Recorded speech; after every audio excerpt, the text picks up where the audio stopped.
Nikki Haley has been labeled the Queen of Washington, D.C. swamp.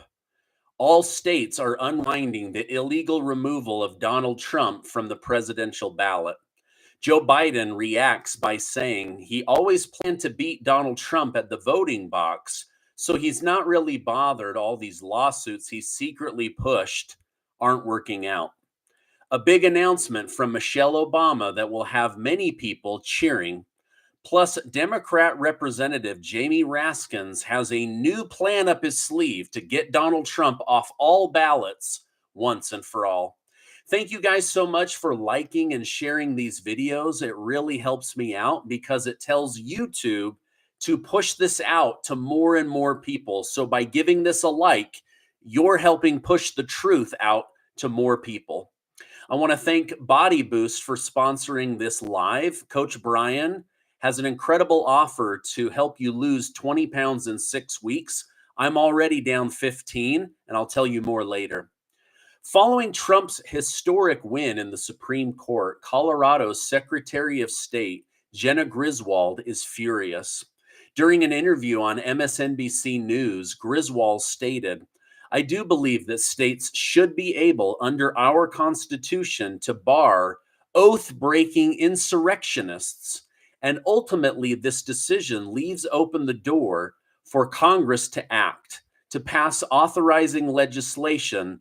But we know that Congress is nearly a non-functioning body. So ultimately, it will be up to American voters to save democracy in November." Wait, she's actually going to let the American people decide? What a horrible thing. All right, now I know there was some sarcasm there, but the answer is always to let the American people vote for whom they want. Now, I know that sounds totally crazy to Democrats that think they know better than the rest of us, but she's just going to have to sit back and let you and me vote for whom we really want, whether that's Biden or Donald Trump or RFK Jr. Now, let me know in the comments on the side, who do you plan to vote for? Biden, Trump, or RFK Jr.? I want to hear from you. But Colorado wasn't the only state that was forced to withdraw from this illegal and unconstitutional standpoint. Maine's Secretary of State, Shenna Bellows, backtracked after the Supreme Court issued their ruling. She stated, "The United States Supreme Court has ruled that individual states lack authority to enforce Section 3 of the 14th Amendment with respect to federal offices.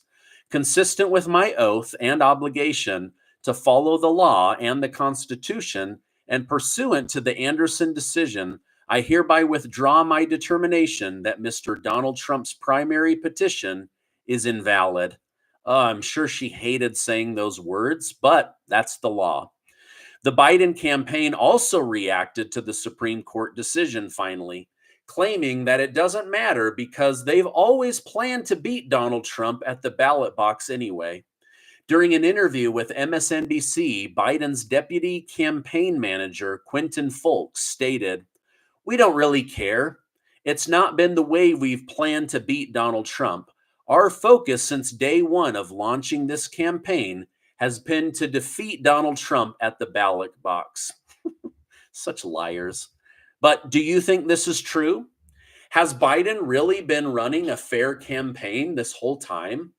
While the Biden administration may not have been involved in Colorado's case directly, mounting evidence suggests that they are directly involved in the Georgia case to get Donald Trump thrown in jail.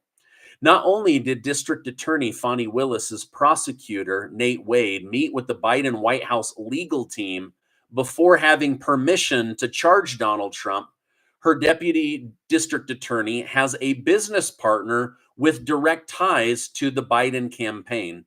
So we know that they are directly involved in Georgia, and we know that they're indirectly involved, in the state of Colorado. Now, former President Donald Trump reacted to this new insight by stating, "I'm being prosecuted by Biden, my opponent, whether it's Fani Willis or Alvin Bragg. These are local and state. They're in total coordination with the White House. You can't do that. It shouldn't be done. So Trump is calling this out for what it really is, a coordinated attempt with the federal and local government to get Donald Trump. Now, I think Biden is full of crap, and this just proved it. He says, I wasn't trying to get Donald Trump kicked off. I wasn't trying to get him fined $500 million, jailed for 700 years. I didn't help rig a jury in the state of Florida. And I wasn't saying he interfered in the election. I'm planning to beat him at the ballot box. I mean, give me a break. If you think Biden is a liar, please type liar in the comments section. And if you think he's telling the truth, I want you to type truth teller. I love seeing the comments from you guys, so please let me know your true thoughts down below. All right, now yesterday I reported that Nikki Haley celebrated her first and only win over Donald Trump in Washington, D.C. Donald Trump reacted by calling Nikki Haley a bird brain, claiming that she wasted a ton of people's money and time by campaigning in the DC swamp. Trump's campaign press secretary, Carolyn Levitt, continued the criticism by stating, while Nikki has been soundly rejected throughout the rest of America, she's just been crowned the queen of the swamp by the lobbyists and DC insiders that want to protect the failed status quo. What do you think of that? Do you think that this is really Nikki Haley being crowned the queen of the Washington, D.C. swamp? Because so far, she hasn't been able to beat Donald Trump anywhere else. Now, although Nikki Haley and Donald Trump have their differences, Nikki Haley did claim she was very happy that the Supreme Court decided to keep Donald Trump on the ballot. During an interview with CNN News, Haley stated, we don't want the chaos of certain states or secretaries of states saying that they like someone or don't like someone and want to take them off the ballot. I trust the American people.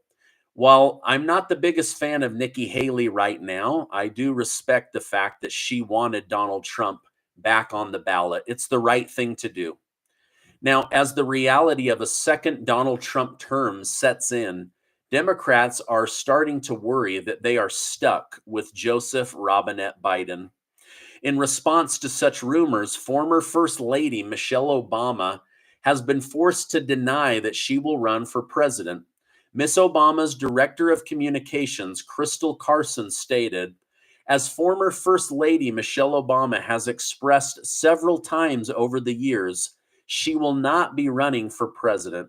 Miss Obama supports President Joe Biden and Vice President Kamala Harris's re-election campaign. Now, remember yesterday, I told you guys this.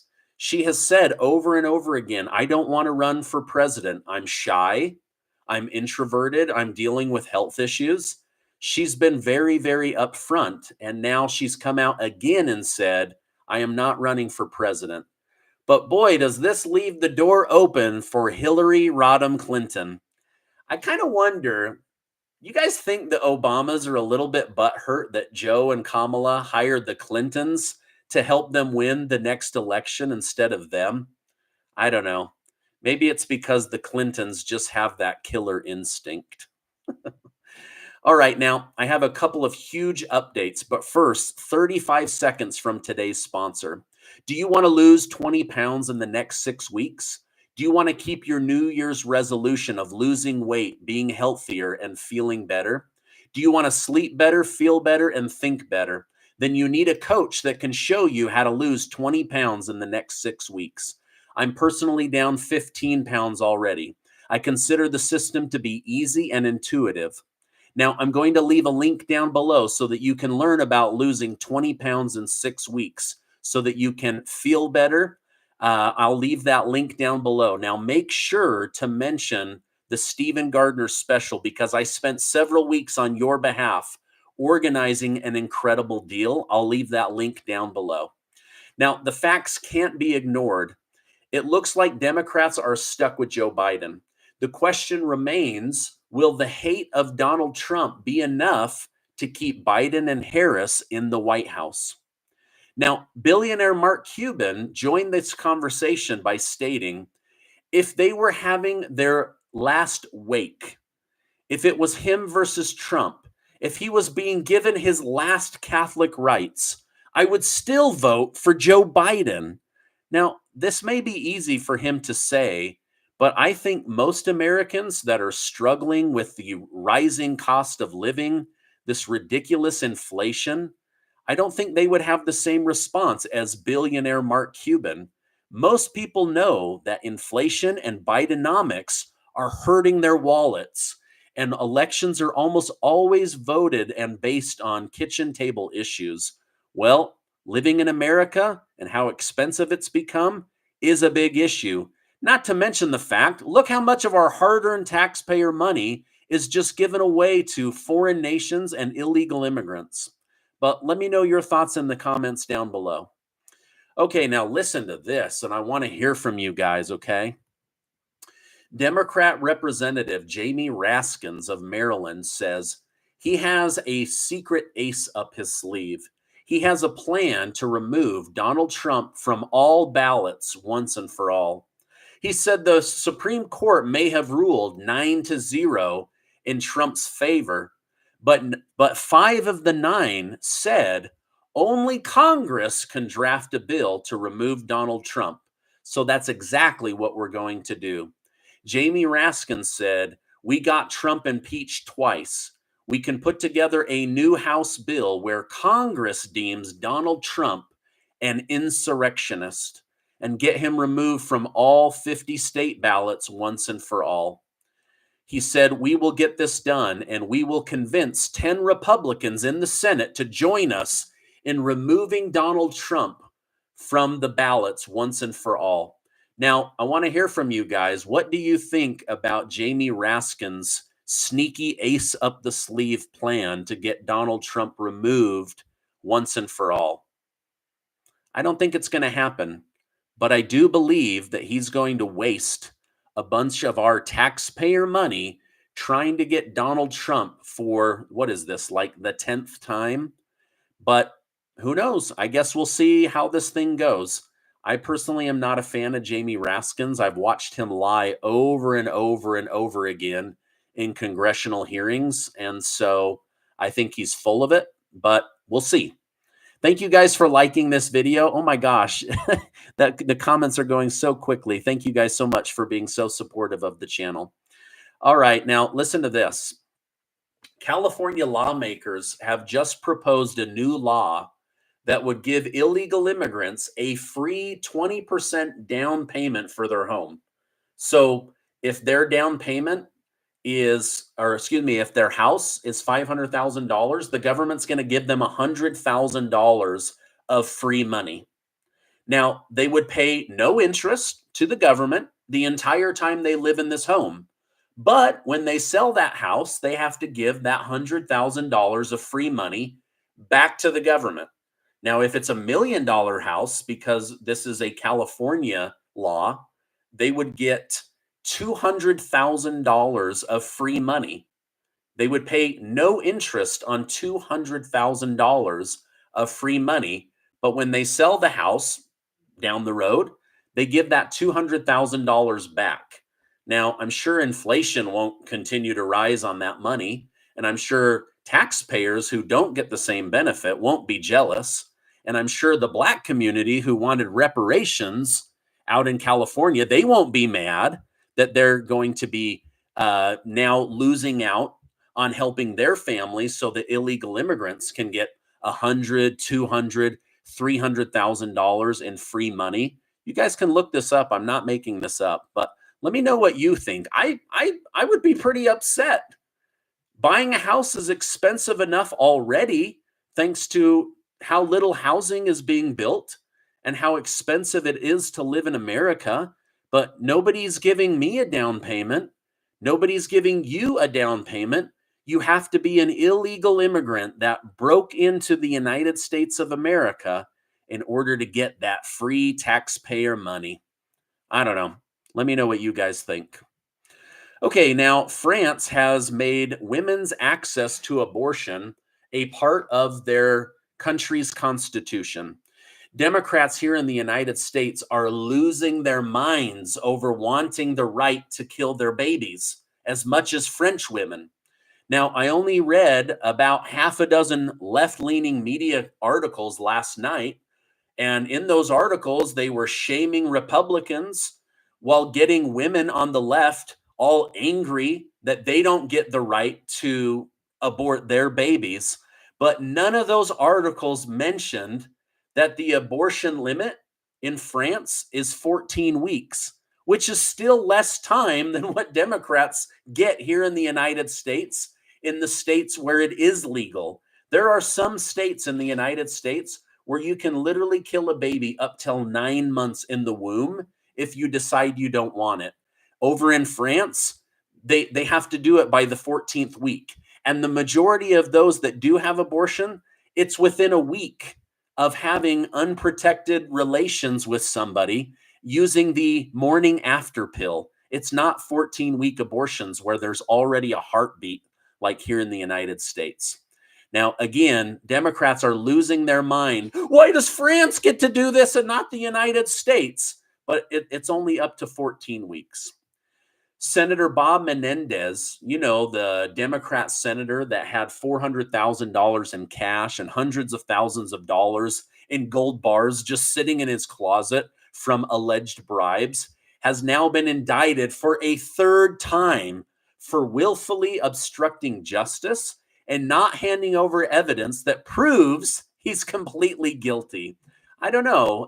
To me, this just makes him look even more guilty, but what do I know? All right, Undersecretary of State Victoria Nuland, the woman who organized the coup in Ukraine on behalf of President Obama and pushed for the war that we're seeing of Russia and Ukraine, has decided, I'm done interfering in other governments and causing hundreds of thousands of people to die. I'm going to go ahead and retire. She's ready to get that sweet government pension and relax on the beach, sipping Mai Tais and pina coladas. Well, former Trump advisor Steve Bannon has announced on his podcast for her to hold her documents and lawyer up, because once he's back in White House with Trump, he's coming after Victoria Nuland for war crimes. Yikes. Former New York Governor Andrew Cuomo has just been subpoenaed to testify before Congress about why he put so many schmovid sick patients in nursing homes. This resulted in over 15,000 deaths and sparked schmovid hysteria in the state of New York, when actually there wasn't as big of an issue as we originally thought. But because this governor had this brilliant idea to put sick people with old people, over 15,000 New York seniors died, sparking all of the fear that led to the lockdowns in the pandemic era. Okay, now Kamala Harris, she's been working towards a ceasefire in Gaza. She just did the unthinkable. She has gone behind Benjamin Netanyahu's back to try to schedule a meeting with Benny Gantz, a former general and high-ranking Israeli politician. According to the Associated Press, Prime Minister Benjamin Netanyahu is furious at the United States and did not grant Gantz permission to secretly meet with Kamala Harris. So, although I don't agree with everything that Israel is doing, this is the United States arrogance trying to go behind Netanyahu's back and cause chaos and disruption in Israel. So we'll see what the backlash is on Vice President Kamala Harris. All right, now this is my update for today. Thank you guys so much. Please give this video a like. Hit that subscribe button. We want to get to 1.6 million amazing truth seekers just like you guys here today. Thank you so much. I love you. Make sure to check out that link down below for Body Boost with Brian so that you can lose 20 pounds in 6 weeks. And make sure to ask about the Stephen Gardner special. Hey, thanks so much. I love you guys. Have a great rest of your evening.